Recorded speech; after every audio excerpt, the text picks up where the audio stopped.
Hi friends, welcome to taste Hunter.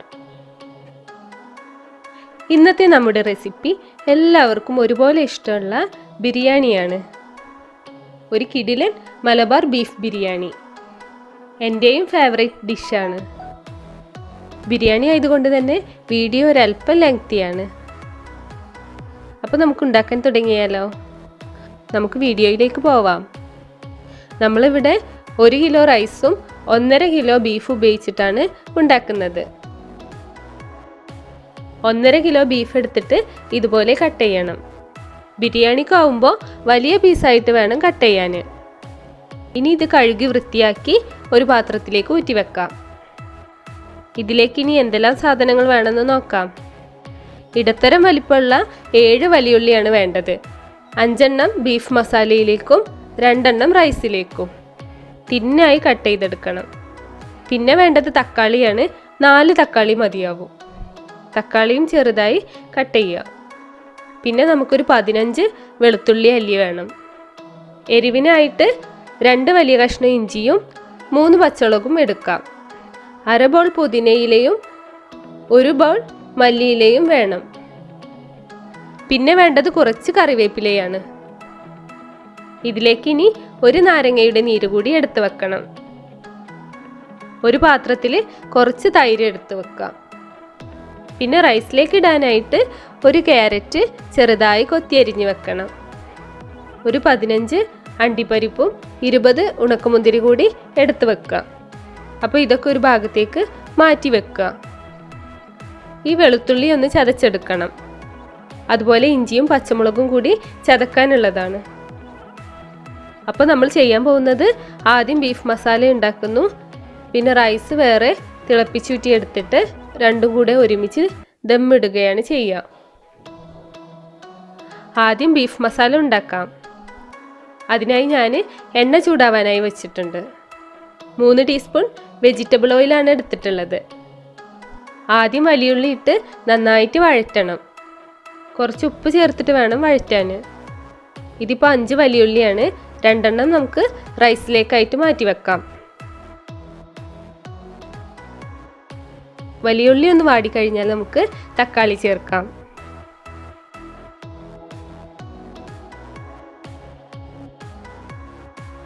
ഇനി പച്ചമുളകും ഇഞ്ചിയും വെളുത്തുള്ളിയും ചതച്ചത് ചേർക്കാം.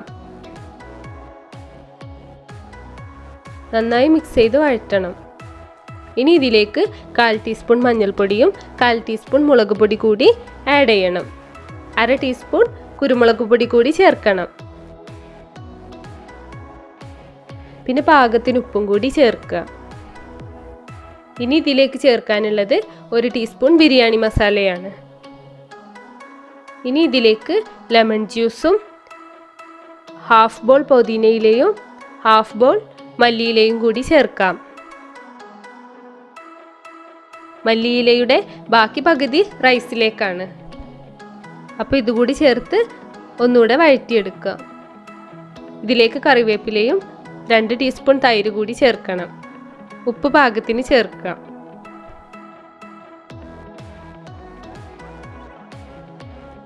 ഇനി ഈ മസാലയിലേക്ക് വേവിച്ച ബീഫ് കൂടി ചേർക്കാനുള്ളൂ. അപ്പോൾ അതിനു മുമ്പായിട്ട് നമുക്ക് നമ്മുടെ റൈസ് റെഡിയാക്കാം. റൈസ് വേവിക്കാൻ ആവശ്യമായിട്ടുള്ള വെള്ളം തിളച്ച് വന്നിട്ടുണ്ട്. ഈ വെള്ളത്തിലേക്ക് ഉപ്പ് കൂടി ചേർക്കണം. വെള്ളത്തിന് എത്രയാണോ പാകം അതിനേക്കാൾ ഒരല്പം ഉപ്പ് കൂടുതൽ ചേർക്കണം. ഉപ്പ് കുറച്ച് മുമ്പിൽ നിൽക്കണം. ബിരിയാണി ഉണ്ടാക്കുമ്പോൾ ഏറ്റവും ശ്രദ്ധിക്കേണ്ട ഒരു കാര്യമാണ് വെള്ളത്തിൻ്റെ ഉപ്പും പിന്നെ റൈസിൻ്റെ വേവും. ഇത് രണ്ടും കറക്റ്റായിരിക്കണം. ഇതിലേക്ക് നമ്മുടെ ക്യാരറ്റ് ചേർക്കാം. ഇതിലേക്ക് കുറച്ച് കറുവാപ്പട്ടയും ഗ്രാമ്പും ഏലക്കായും ഒക്കെ ചേർക്കാവുന്നതാണ്.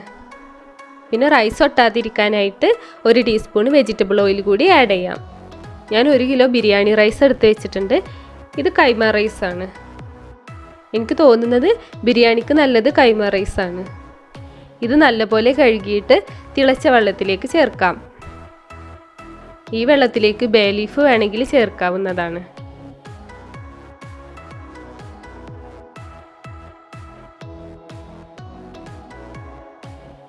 ഇതൊന്ന് മൂടി വെച്ച് വേവിക്കണം.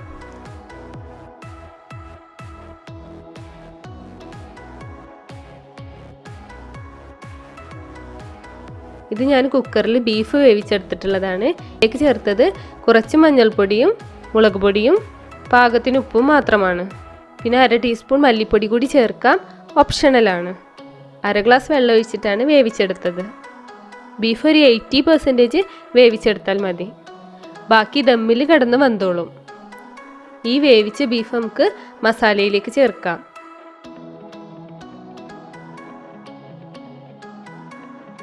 റൈസ് 1/4 വേവാകുമ്പോഴാണ് ഊറ്റിയെടുക്കേണ്ടത്. ഇനി അടുത്ത പരിപാടി ബിരിയാണി ദമ്മിടുകയാണ്. അതിനായി ഞാൻ വലിയൊരു കുക്കറാണ് എടുത്തത്. ഞാൻ കുക്കറിൻ്റെ അടിഭാഗത്ത് അല്പം ഓയിൽ പുരട്ടി കൊടുക്കുന്നുണ്ട്. ഇത് കനലിൽ വെക്കാനുള്ളതാണ്. അപ്പോൾ ഇതിൽ കരി പുരണ്ടാൽ കഴുകി കളയാൻ ഈസി ആയിരിക്കും. അതിനു വേണ്ടിയാണ് ഇങ്ങനെ ചെയ്യുന്നത്. റൈസ് 1/4 വേവായിട്ടുണ്ട്. അപ്പോൾ നമുക്കിത് ദമ്മിടാം. കുക്കർ എടുത്തിട്ട് ആദ്യം ഈ മസാല അതിലേക്ക് ഇടണം. ബീഫ് ആയതുകൊണ്ട് ഇതിൽ അത്യാവശ്യം വെള്ളം നിൽക്കണം. ബീഫിനൊപ്പം വെള്ളം നിൽക്കണം. വെള്ളം കുറവാണെങ്കിൽ ചൂടുവെള്ളം ആഡ് ചെയ്ത് കൊടുക്കാം.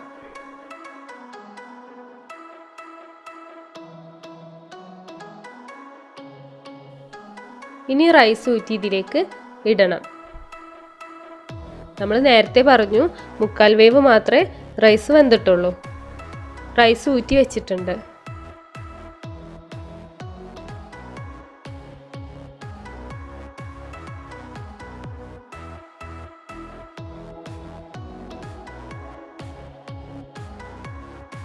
റൈസിലേക്ക് വേണ്ട ബ്രൗൺ ഓണിയൻ ഉണ്ടാക്കണം. അതിനായി 4 ടീസ്പൂൺ സൺഫ്ലവർ ഓയിലും 3 ടീസ്പൂൺ നെയ്യും ഒരുമിച്ച് ചൂടാക്കുക.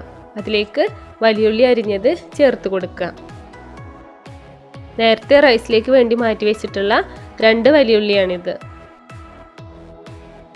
ഈ ഒരു കളറായി കഴിഞ്ഞാൽ ആദ്യം അണ്ടിപ്പരിപ്പും പിന്നെ മുന്തിരി കൂടി ചേർത്ത് കൊടുക്കാം. കരിഞ്ഞു പോവാതെ നോക്കണം കേട്ടോ.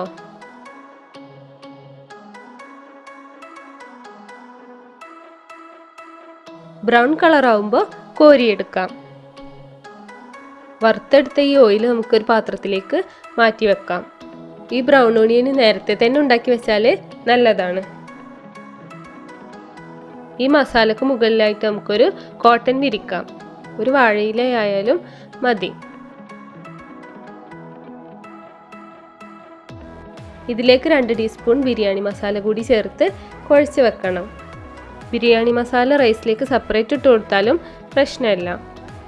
ഇനി ഈ വിരിച്ച് വെച്ചിട്ടുള്ള ക്ലോത്തിന് മുകളിലായി ഒരു ലെയർ റൈസ് ഇടാം. അതിന് മുകളിൽ കുറച്ച് ഒണിയൻ ഇടുക. അല്പം മല്ലിച്ചപ്പും നേരത്തെ വറുത്തപ്പോൾ ഉള്ള ഓയിലും കൂടി ചേർത്ത് കൊടുക്കാം.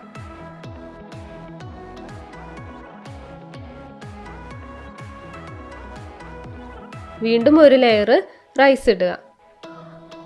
ഒണിയനും മല്ലിയിലയും ഓയിലൊക്കെ ചേർക്കുക. ലെയറായി ഇങ്ങനെ ചെയ്യാം. മുകളിലായിട്ട് ബാക്കിയുള്ള ഓയിലൊക്കെ ഒഴിച്ചു കൊടുക്കുക. ഇനി ഇത് അടച്ചു വെച്ച് അടുപ്പിലേക്ക് വെക്കാം. അങ്ങനെ ബിരിയാണി ദമ്മിലായി കഴിഞ്ഞു. തീ 5 മിനിറ്റ് നമുക്ക് ഫുൾ ഫ്ലെയിമിലിടാം, ഒന്ന് ആവി കയറുന്നത് വരെ. എന്നിട്ട് നമുക്കിത് അടുപ്പിലെ കനലിലേക്ക് വെക്കാം. ഇതുപോലെ കനലിൽ വെച്ചാലാണ് ബിരിയാണിക്ക് നല്ലൊരു ടേസ്റ്റ് കിട്ടുക. ഏകദേശം 1 മണിക്കൂർ കഴിഞ്ഞ് നമുക്ക് കഴിക്കാറാവുമ്പോൾ ദമ്മ് പൊട്ടിച്ചെടുക്കാം. ബിരിയാണി ദമ്മിൽ കിടന്നോട്ടെ. ആ സമയം കൊണ്ട് നമുക്ക് ഇതിലേക്ക് വേണ്ട സാലഡും ചമ്മന്തിയും റെഡിയാക്കാം. ഇതിലേക്ക് കോമ്പിനേഷൻ തൈര് സാലഡാണ്. ഇതുണ്ടാക്കാൻ എല്ലാവർക്കും അറിയുന്നുണ്ടാവും. ഒരു വലിയുള്ളി അരിഞ്ഞതിലേക്ക് കുറച്ച് ക്യാരറ്റും കക്കരിയും പച്ചമുളകും കൂടി ചേർക്കുക. ഒരു ബൗൾ തൈര് ഒഴിക്കുക. പാകത്തിന് ഉപ്പും ചേർക്കുക. അങ്ങനെ തൈര് സാലഡ് റെഡി. ബിരിയാണി ആയിട്ടുണ്ട്. നമുക്കിത് തുറന്ന് നോക്കാം.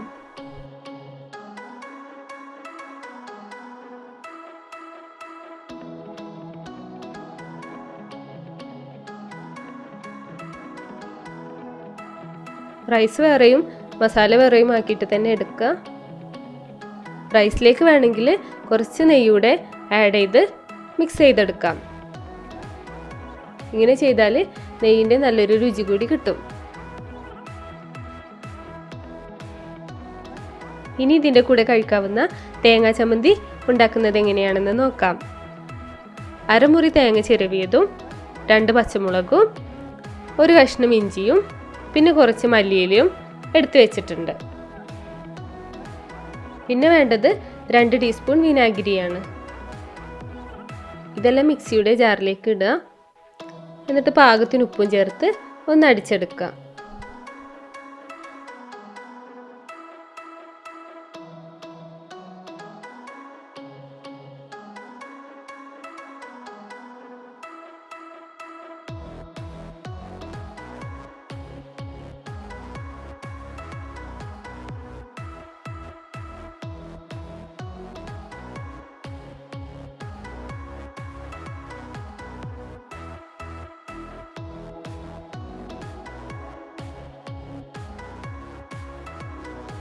അങ്ങനെ ബിരിയാണിയിലേക്കുള്ള ചമ്മന്തിയും തയ്യാറായിട്ടുണ്ട്. അപ്പോൾ ഇന്നത്തെ ഡിഷായ ടേസ്റ്റിയായ മലബാർ ബിരിയാണിയും അതിലേക്ക് വേണ്ട സാലഡൊക്കെ ഉണ്ടാക്കുന്നത് എങ്ങനെയാണെന്ന് മനസ്സിലായല്ലോ. ഇനി എന്തെങ്കിലും സംശയം ഉണ്ടെങ്കിൽ താഴെ കമൻറ്റ് ബോക്സിൽ ചോദിക്കുക. മലബാർ ബിരിയാണിയുടെ സ്മെല്ലും ടേസ്റ്റും ഒക്കെ വേറെ തന്നെയാണ്. എല്ലാവരും ഒന്ന് ട്രൈ ചെയ്ത് നോക്കുക. പിന്നെ എല്ലാവരും ചാനൽ സബ്സ്ക്രൈബ് ചെയ്യാൻ മറക്കരുതേ. വീഡിയോ ഇഷ്ടമായിട്ടുണ്ടെങ്കിൽ ലൈക്ക് ചെയ്യുക, കമൻറ്റ് ചെയ്യുക. സബ്സ്ക്രൈബ് ചെയ്യുമ്പോൾ നോട്ടിഫിക്കേഷൻസ് ലഭിക്കാനായി ആ ബെൽ ബട്ടൺ കൂടി ഒന്ന് പ്രസ് ചെയ്യുക. Thank you for watching.